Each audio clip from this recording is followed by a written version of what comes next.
ভালোবাসা আর কি বা হতে পারে? স্নেহ মমতার এই আবেদন আর কেই বা রাখতে পারে?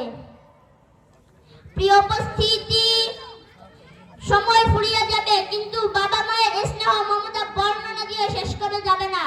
আপনি যখন দূরে থাকেন, আপনার অনুপস্থিতি তাদেরকে অস্থির করে তোলে।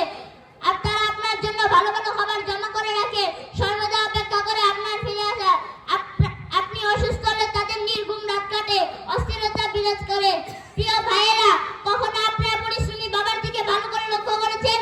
তার গায়ের জামাটা কতদিনের, পায়ের জুতাগুলো কত বছরের, শেষ কবে একটা নতুন পোশাক কিনেছেন? কখনো জানতে চেয়েছেন?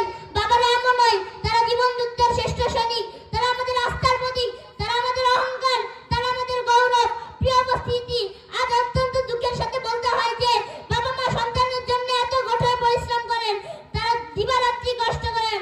আজ তারাই সমাজে সবচেয়ে বেশি অবহেলিত, সবচেয়ে বেশি নির্যাতনের শিকার।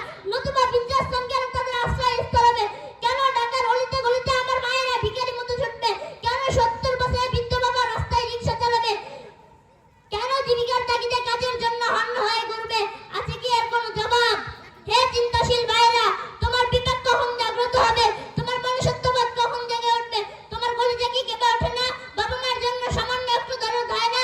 মনে রাখো, যতটা যত্নের সাথে তুমি তোমার সন্তানকে বড় করেছো, ততটাই যত্ন তোমার বাবা মা তোমাকে করেছেন।